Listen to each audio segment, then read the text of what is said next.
Video করার একদম ইচ্ছা ছিল না, ফার্স্টের থেকে করা হয়নি। এই দেখো, দেখি বাবাই মুখটা দেখাও।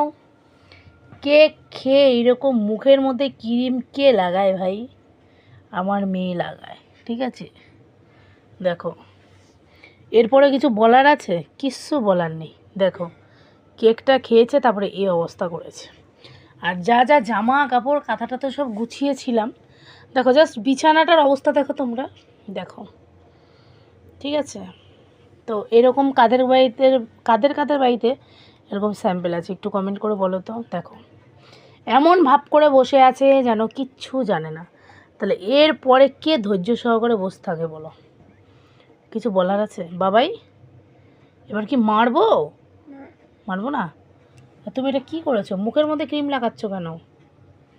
মুখে এত দুষ্টু ভাবা যায়? হ্যাঁ, কেকের ক্রিম কেউ লাগায় মুখে বাবাই? তুমি দিন দিন একটা পচা মেয়ে হয়ে যাচ্ছ কিন্তু। তোমার দাদুগুলো দেখিয়ে দাও তো একটু। ওলি বাবা, ওলি বাবা, বাহ! ওই যে একটা দাঁতে পোকা ধরছে, কেবল সবে ধরবে ভাব। এই যে এইখানে কালো কালো, ও এটা না, এটা ক্রিম লেগে আছে। সবাইকে গুড নাইট বলো। গুড নাইট না, মানে আমার মেয়েকে বিপরীত শব্দ শেখাতে হবে না, ঠিক আছে? যেটা বলবো ঠিক তার উল্টোটা বলবে। ওকে, দেখো পচা মেয়েকে তোমরা সবাই দেখো।